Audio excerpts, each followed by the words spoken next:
Just as we were about to reach the checkout counter at the grocery store, my best friend, Chloe Miller, suddenly remembered she had forgotten to grab something.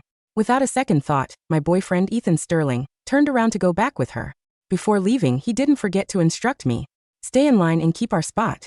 We'll pay together when we get back. By the time it was my turn at the register, neither of them had returned. I had no choice but to let the people behind me pass, one after another, until I was the very last person in the store. Still, there was no sign of them. Every single message I sent them vanished into thin air. When I finally lugged 3 heavy bags of Chloe's favorite snacks back to the apartment, the two of them were sitting in the living room, laughing and chatting while watching TV. Ethan looked up at me. "Why took you so long?" My throat felt incredibly tight. "I was waiting for you guys at the store. Chloe suddenly got her period, so I had to rush her back," Ethan explained casually, pointing toward the dining table. "I left some takeout for you." I opened the box. Inside was a cold, dry burger and a few half-eaten chicken nuggets. "Why didn't you text me if you were leaving early?" Ethan gave me a strange look. "My phone was on Do Not Disturb. I didn't see your texts. Besides, who knew you'd actually keep waiting? Honestly, Clara, why are you always so stubborn and rigid?" Fine. I was stubborn. But from now on, I would no longer wait for someone who was never going to show up. I pulled out my phone and sent a message to Ethan's biggest business rival. "Mr. Cross, does your offer to headhunt me with a high salary still stand?" He replied almost instantly. "You've finally come to your senses." I slipped my phone back into my pocket. Then, I tossed the greasy leftover takeout box straight into the trash can. Turning around, I watched the two of them whispering and giggling on the sofa, their heads practically glued together. In this apartment, I felt like the intruder. We had been dating for 3 years. Ethan had always insisted on his strict morals, refusing to take the final step before marriage. He wouldn't even set foot in my rented apartment. Back then, I genuinely believed I had found a rare, respectful gentleman. But everything changed during Chloe's 3rd month of living with me, which was also her 2nd month interning at Ethan's company, the Sterling Group. Ethan suddenly started visiting my apartment of his own accord. He had said, "Your friend Chloe has a really fun personality. She's so innocent and cute, like the little sister I never had. Plus, her mother did your family a huge favor in the past. Don't worry, I'll take good care of her for you. Like a sister. Because she's your best friend." Now those excuses had turned into him showing up here every single weekend. To avoid missing any crucial business deals, Ethan used to keep his phone on 24/7. But now he could easily switch it to Do Not Disturb for Chloe. I looked down, silently unfavoriting Ethan's contact and removing his pinned status on Snapchat. Then, I walked into the bedroom to pack my bags. Julian Cross had offered me 3 times my current salary, plus a luxury villa by the ocean. As for this apartment, which still had 6 months left on the lease, I could just leave it to them. Halfway through packing, a sharp, burning pain flared up in my stomach. Years of heavy drinking at corporate dinners and irregular meals had left me with chronic, severe stomach ulcers. Any slight trigger would set it off. I had planned to finish packing before eating, but my body couldn't wait. I walked out to pour a glass of warm water. Rummaging through the pile of snacks, I found a single piece of bread that was easy on the stomach. But before I could even tear open the wrapper, Chloe's voice drifted over.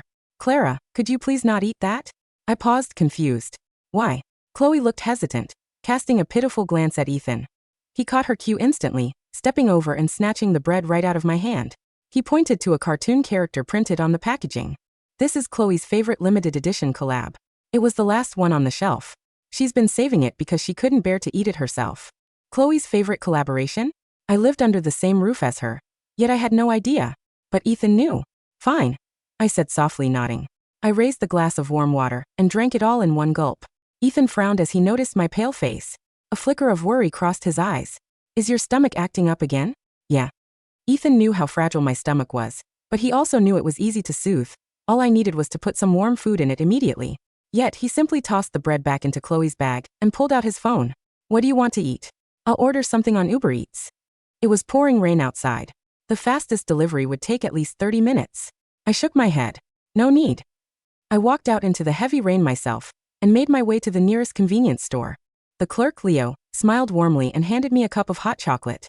"On the house, Clara. By the way, could you do me a favor? Is your best friend's boyfriend still hiring at his company?" I froze. "Her boyfriend?" Leo nodded, his eyes full of envy. "Yeah, the handsome guy who came in with her the other day. They were holding hands and looked so sweet. Your friend is so lucky to have such a rich, handsome boyfriend. Didn't you know?" "I didn't before," I whispered. "But I do now." The next morning, as usual, I brought a stack of files to Ethan's office for his signature, placing my resignation letter right on top. Ethan barely glanced at it before his face darkened completely. We need efficiency in this office. You're supposed to flip the documents directly to the signature page.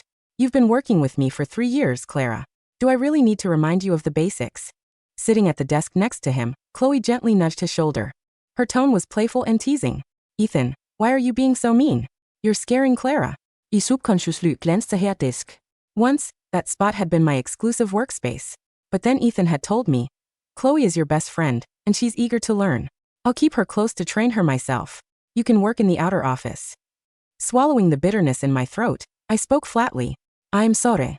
I didn't sleep well last night. Bang. Asterisk. Ethan slammed his palm onto the polished mahogany desk. I don't want excuses.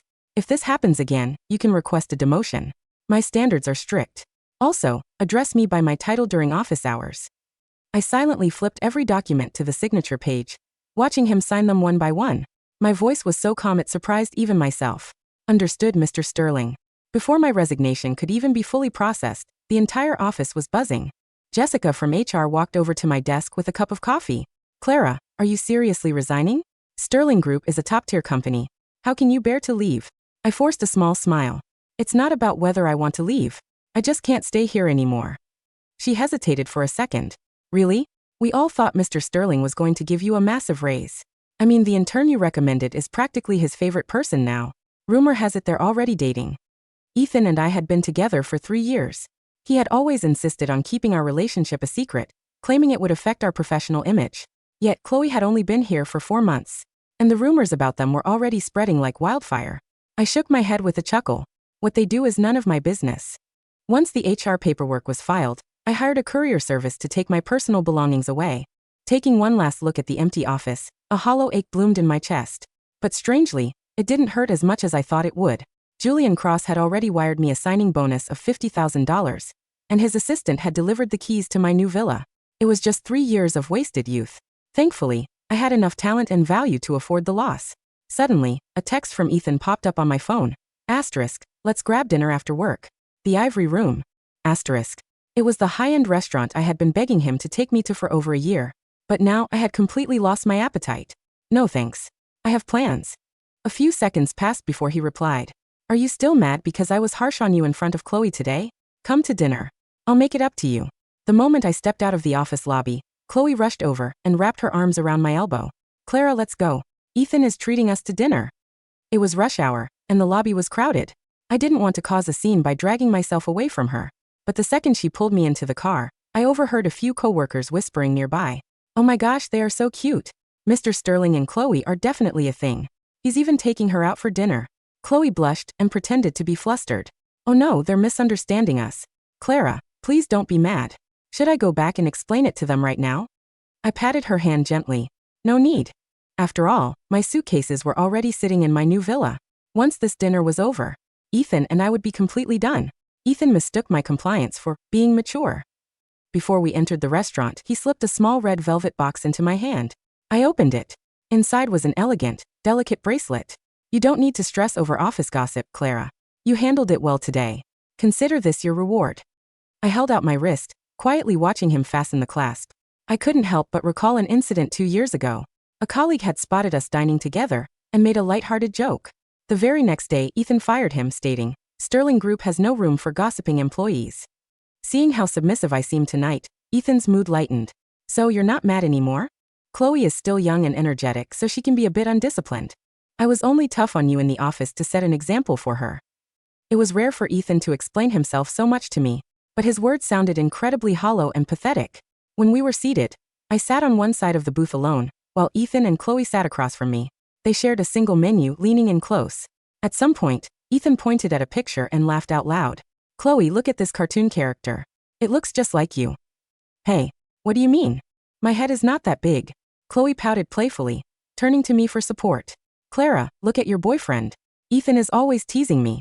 The two of them laughed and bickered like a couple. I didn't say a word. My head began to throb with a dull, numbing ache. Ethan had always been known as a cold, stern, and unapproachable CEO. This was the first time I had ever seen him laugh so freely, like a carefree boy. It turned out that being with Chloe, even just looking at a menu, could make him this happy. Good for them. They took their time ordering, never once asking me what I wanted. I didn't bother to speak up either. I had no appetite anyway, and this would likely be my final meal with Ethan. I just needed to eat a few bites of whatever came to avoid triggering my stomach. But as the dishes were served, my heart sank. Chloe kept squealing about how delicious everything looked, but I couldn't even bring myself to pick up my fork. The entire table was filled with spicy dishes, raw seafood, and overly sweet desserts. Just looking at the greasy food made my stomach churn violently. Chloe enthusiastically peeled a plate full of shrimp and pushed it in front of me. "Clara, you haven't eaten anything. Hee, are you just lazy? Here, I peeled these for you." The strong, fishy smell hit my nose, and I quickly covered my face, suppressing a wave of nausea. "No thank you. I don't really like seafood." "Excuse me, I need to use the restroom." After dry heaving in the stall several times, the lingering fishy smell finally cleared from my senses. I wiped the tears from my eyes and walked out. To my surprise, Ethan was waiting for me outside the restroom. I swallowed my pain and forced a weak smile. "I'm fine, don't worry. Go back and accompany Chloe." "Clara Vance." Ethan spoke my full name, his voice dripping with cold annoyance. "I just praised you for being mature, and now you're intentionally making Chloe uncomfortable. Who are you pulling that long face for?" "My stomach really hurts." I tried to explain, but in the eyes of a man who had already shifted his affections, my explanation was nothing but a pitiful excuse. He sneered. "You have no problem playing nice with those difficult clients at business dinners, but you can't even put on a fake smile for a young girl? Where is your emotional intelligence, Clara?" I clutched my stomach, my voice barely a whisper. "Then what exactly do you want me to do?" "Go back inside and eat that plate of shrimp." I followed quietly behind Ethan back to the private dining room, keeping my head low.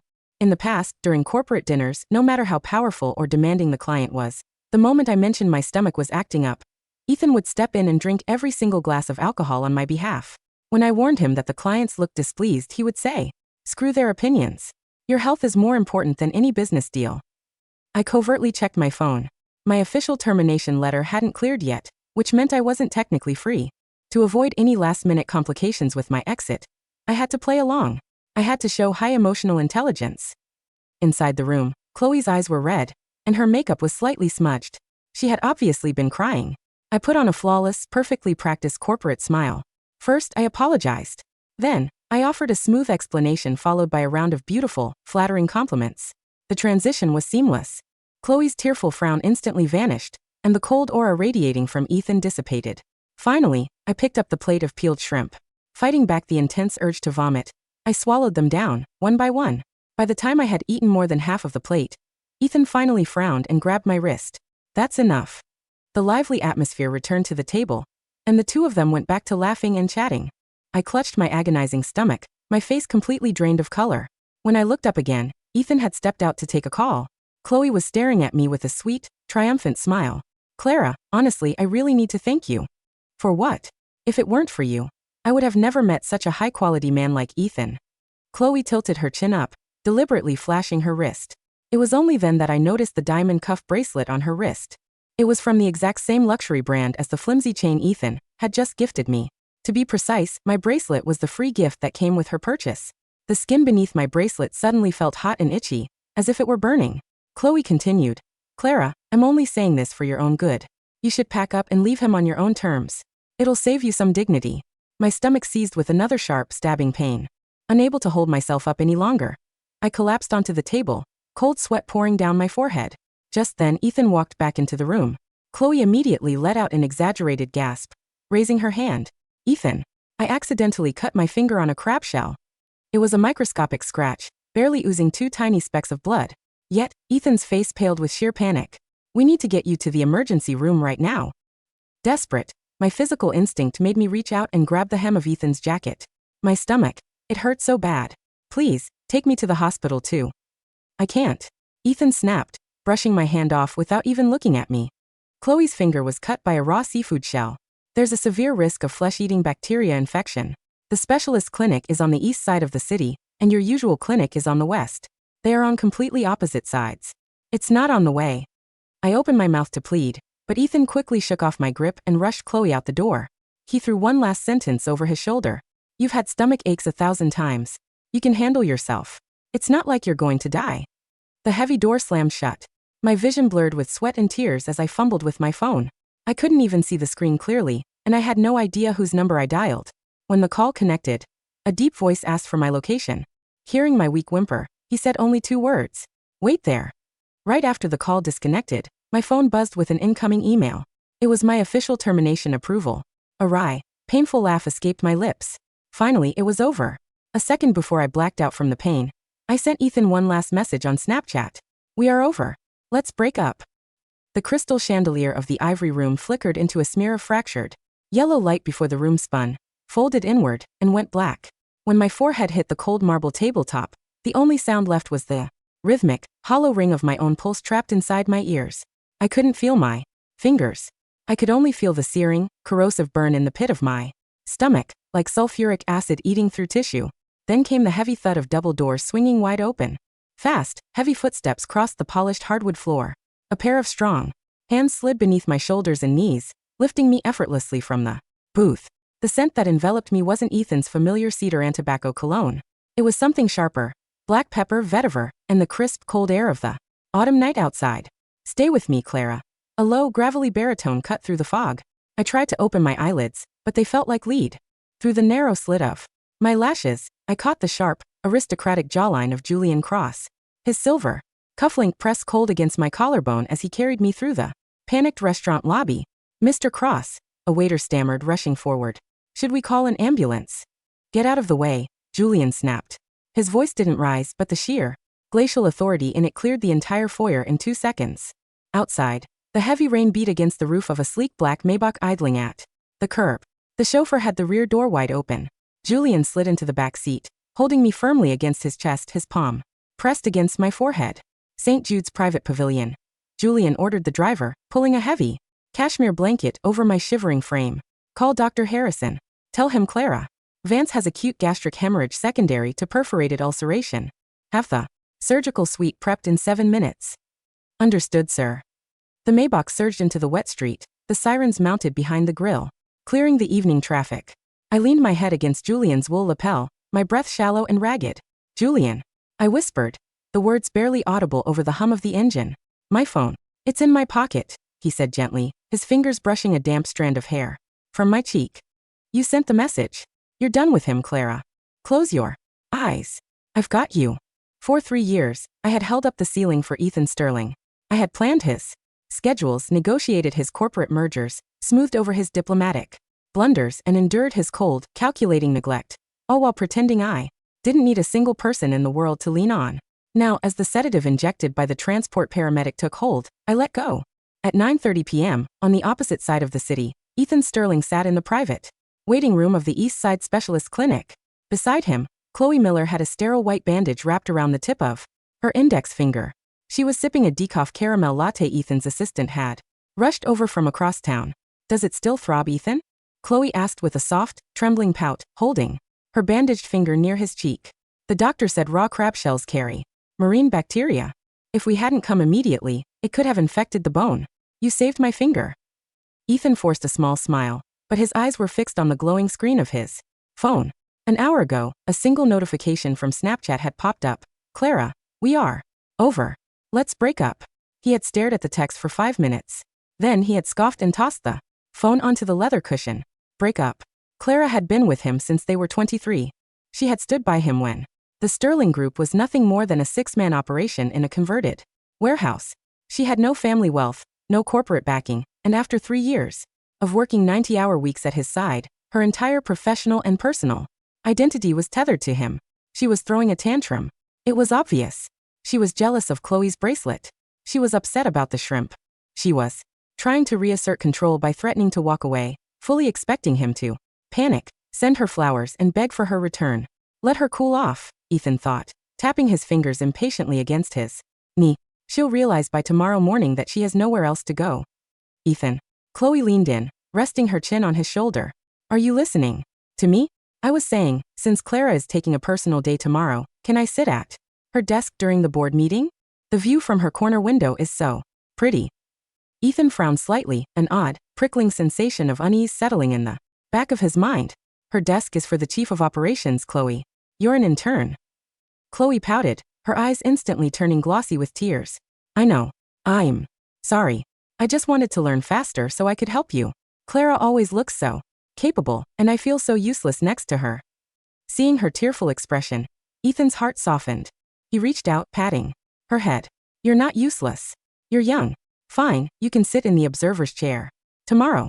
But make sure you review the South Bay waterfront tender dossier. Tonight. That's a $40 million municipal bid. We present to the city council in 72 hours. I will. I promise. Chloe beamed, throwing her arms around his neck, pressing her cheek against his. Ethan hugged her back, but his gaze drifted over her shoulder to the dark glass of the clinic window. Outside, the rain was pouring down in relentless torrents. For a brief, fleeting second, he remembered Clara's pale, sweat-soaked face at the restaurant table, her hand trembling as she clutched the hem of his jacket. It's not like you're going to die. His own words echoed back to him, hollow and strangely sharp. He shook his head to clear the thought. Clara was resilient. She had had stomach aches 100 times. She would take a few antacids, sleep in her rented apartment, and by 8 a.m. she would be at her desk with his double-shot Americano and the daily financial summary. She always was. At 7:45 a.m., Ethan stepped through the glass revolving doors of the Sterling Group headquarters. He wore his bespoke charcoal three-piece suit, his gold cufflinks catching the morning light. As he walked across the marble lobby, his usual stern, authoritative expression was firmly in place. "Good morning, Mr. Sterling." The receptionist greeted him nervously. Ethan nodded curtly. "Did Miss Vance arrive early?" The receptionist blinked, looking confused. "Miss Vance? No, sir. She hasn't been in." Ethan's brows furrowed. He stepped into the private executive elevator and rode it up to the 42nd floor. The executive suite was quiet. He walked down the corridor toward his corner office. When he glanced to the right into the glass-walled operations command center where Clara worked, he stopped dead in his tracks. The desk was empty. Not simply unoccupied for the morning, it was completely stripped bare. The brass desk lamp she had brought from home gone. The miniature potted succulent on the windowsill, gone. The reference manuals on municipal zoning codes, gone. On the polished mahogany surface sat only 3 items: her corporate access badge, her encrypted company laptop, and a sealed white envelope bearing the corporate seal of the Department of Labor. Ethan pushed the door open, his heart suddenly picking up an erratic beat. He snatched the envelope and ripped it open. Notice of executive resignation and separation of employment. Employee, Clara Vance. Title, Chief Strategy Officer / Vice President of Operations. Effective date, immediately. Status, approved by Department of Human Resources, ref #8849B. Attached to the back was a cashier's check for $62,000, the exact sum of the remaining lease balance and corporate advance Ethan had authorized for her rented apartment 2 years ago. She hadn't just resigned. She had severed every financial, legal, and operational tie with mathematical precision. What is the meaning of this? Ethan roared, storming into the HR director's office down the hall, slamming the papers onto the desk. Who authorized Clara's termination papers? Jessica, the HR director, shrank back in her chair, adjusting her glasses with trembling fingers. "Mr. Sterling, you did." Ethan's face twisted in fury. "I did what?" "Yesterday morning," Jessica stammered, pulling up the digital audit log on her monitor. "You signed 24 administrative filings in your office." Miss Vance placed her resignation authorization at the very top of the stack. "You signed it, stamped it with your personal executive seal, and instructed her to submit it to processing." Ethan's mind went completely blank. "We need efficiency in this office. You're supposed to flip the documents directly to the signature page."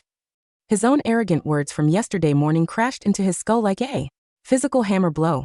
She had put the resignation right in front of him. She had stood there watching him sign away 3 years of her life with his own hand, while he was busy barking orders to impress Chloe. "Cancel it," Ethan hissed, his voice shaking. "Revoke the filing. I am the CO. I refuse to accept her resignation." We can't, Mr. Sterling," Jessica said, her voice dropping to a whisper. Miss Vance filed the paperwork directly through the state regulatory portal at 5 p.m. yesterday. It's already certified by the Labor Board.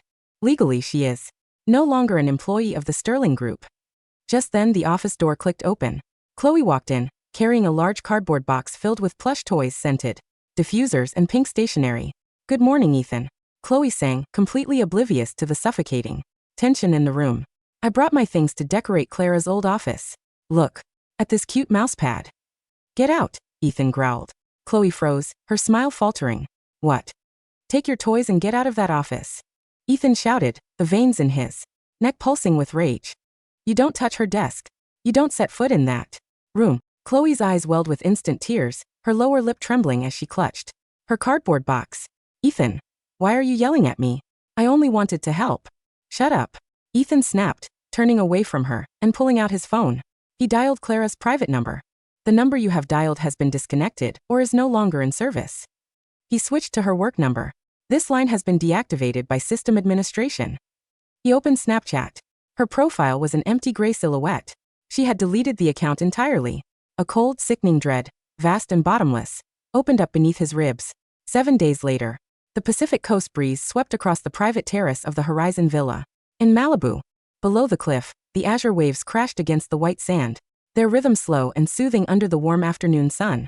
I sat in a wide wicker armchair, wrapped in an oversized cream-colored cashmere cardigan, holding a glass of fresh carrot and ginger juice. My skin, once sallow and exhausted from endless late-night corporate dinners, had regained its healthy, soft glow. The incision from the emergency laparoscopic procedure was healing cleanly, the sharp pain reduced to a faint, manageable stiffness. A pair of polished leather Oxfords clicked softly against the stone terrace floor. Julian Cross walked out, carrying a silver tray with a bowl of warm, clear chicken broth and a leather-bound briefing binder.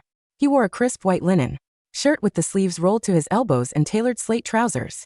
He set the tray down on the low glass table beside my chair. The doctor said you need 30 grams of clean protein by noon, Julian said, taking the seat opposite me. Drink the broth while it's hot. I smiled, picking up the porcelain spoon. You're worse than the head nurse at St. Jude's, Julian. The head nurse doesn't have $60 million riding on your recovery. Julian replied with a dry, teasing smirk, though the warmth in his hazel eyes was unmistakable. I took a sip of the broth. It was savory, delicate, and soothing to my healing stomach. How is the municipal committee looking? I asked, setting the spoon down. Julian leaned back, opening the briefing binder. The South Bay Waterfront Tender Committee meets tomorrow morning at 10 a.m. at the City Hall Auditorium. The Sterling Group submitted their final proposal yesterday afternoon. Did they use the original blueprint? They tried to, Julian said, his lips curling into a cold, predatory smile. Except Ethan doesn't know that the municipal environmental zoning was updated 3 weeks ago. Section 14C requires a dual-phase marine runoff filtration matrix for any pier development extending beyond 500 meters. I let out a soft, dry chuckle. I spent 6 months designing that filtration matrix, I said quietly. The mathematical models and structural stress algorithms were stored on my encrypted local drive. The Sterling Group only has the conceptual drafts I left in the public shared folder. And without those algorithms, Julian finished, their foundation will fail the municipal seismic compliance check within 30 seconds of review. I looked out at the vast, glittering expanse of the Pacific Ocean. 3 years. For 3 years, Ethan had paraded around the city's business circles as a structural visionary, the brilliant young entrepreneur who had revolutionized urban logistics. He had accepted awards, given keynote speeches at tech summits, and looked down on his competitors with aristocratic disdain. He had forgotten that every single line of code, every architectural load, calculation, and every municipal permit had been drafted by the quiet woman sitting outside his office door. What is our submission status? I asked. Julian turned the binder around and slid it across the table toward me. On the cover page, embossed in deep gold foil, were 2 names, Cross Holdings and Vance Strategic Infrastructure. Lead architect and chief strategy officer, Clara Vance. The city council received our comprehensive file at 8 a.m., Julian said, complete with the patented filtration matrix, 30-year seismic modeling, and fully bonded private financing from Cross Holdings. Julian leaned forward, his gaze locking onto mine with an intensity that made the breath catch in my throat. Tomorrow morning, Clara, you walk into that auditorium not as an overworked secretary carrying someone else's coffee, but as the partner holding 51% of the largest coastal development contract in the state. I looked down at the document. My name, in gold, unhidden, unapologetic. Thank you, Julian, I whispered. Julian reached across the table, his warm, strong fingers closing over mine. You built this bridge, Clara, he said softly. I just gave you the steel. The grand auditorium of City Hall was packed to maximum capacity on the morning of the South Bay Waterfront Tender Award. Mayors, city planners, Wall Street analysts, and television cameras filled the tiered gallery. At the front left delegation desk sat Ethan Sterling, flanked by 4 senior engineers and Chloe Miller. Ethan looked exhausted. His suit was immaculately pressed, but the dark circles beneath his eyes were heavily concealed with makeup. In the past 7 days, 3 of his firm's secondary logistics projects had stalled due to missing regulatory filings that only Clara had managed. Chloe sat beside him, wearing an ostentatious pastel pink designer suit, fidgeting with her diamond cuff bracelet, glancing around the room with the shallow, excited look of someone attending a fashion show rather than a $40 million municipal summit. Ethan, look at all the cameras. Chloe whispered, leaning in close. When will they interview me too? I practiced my speech in the car. Be quiet, Chloe, Ethan muttered under his breath, his hands tightening around his pen. This isn't a game. The double doors at the center aisle swung open. A sudden, reverent hush fell over the auditorium. Walking down the carpeted aisle was Julian Cross, towering, impeccably tailored, radiating the effortless power of old money and sharp intellect. And beside him walked me. I wore a tailored, floor-length midnight blue coat over an ivory silk jumpsuit, my hair styled in soft, elegant waves that brushed my shoulders. My makeup was clean, bold, and luminous. Around my neck was a single flawless sapphire pendant, a gift Julian had delivered to the villa that morning. When Ethan saw me, the pen in his fingers snapped with an audible crack. He half rose from his chair, his eyes wide with utter shock, his jaw slackening. Clara? He gasped, the word carrying across the quiet room. I didn't look at him. I walked past the Sterling Group delegation with my head held high, my heels clicking rhythmically on the hardwood floor, taking my seat at the front right. Table marked Cross Holdings, Principal Delegation. Ethan, Chloe hissed, pulling at his sleeve, her face twisting in ugly jealousy, as she looked at my designer suit and the sapphire around my neck. Why is she sitting with Julian Cross? Did she steal company secrets to help your rival? She's a traitor. Ethan didn't hear her. He stared at me across the aisle as if he were looking at a phantom risen from the grave. The chief municipal commissioner stepped up to the podium, tapping the microphone. Good morning, ladies and gentlemen. After 6 months of rigorous technical review, structural auditing, and environmental compliance checks, the City Council has reached a unanimous determination regarding the South Bay waterfront development project. Ethan straightened his posture, forcing a confident, triumphant smirk onto his face. He leaned over to his engineers. Get ready to stand up for the photo. The commissioner adjusted his glasses. The proposal submitted by the Sterling Group has been officially rejected by the review board due to critical engineering non-compliance under Environmental Code Section 14C. The structural matrix lacked the required marine runoff filtration protocols, rendering the design legally uninsurable. The smirk on Ethan's face froze. The color drained from his skin so completely he looked like a wax statue left in the sun. What? Ethan whispered. Furthermore, the commissioner continued, his voice booming through the auditorium speakers. The City Council is proud to award the $40 million primary development contract, along with the 20-year commercial operational concession, to Cross Holdings, under the direct architectural leadership of Miss Clara Vance. The auditorium erupted into thunderous applause. Camera flashes exploded like lightning. Reporters surged toward our table there. Microphones thrust forward. Julian stood up, buttoning his jacket with smooth, aristocratic grace. He turned to me, extended his hand, and helped me to my feet. I turned to face the cameras, offering a calm, poised, professional smile as the flashbulbs illuminated the room. Across the aisle, Ethan stood frozen. Clara! Ethan shouted, breaking away from his engineers, shoving past the reporters. Clara, wait. Listen to me. Security guards immediately moved to block him, but Julian raised a single hand, signaling them to pause. Ethan stopped 3 feet from me, his chest heaving, his face pale, his hair disheveled. Clara, how could you do this? Ethan choked out, his voice cracking with a mixture of betrayal and desperate pleading. That was our project. We spent 2 years working on South Bay. You gave my project to Julian Cross. I looked at him. Really looked at him.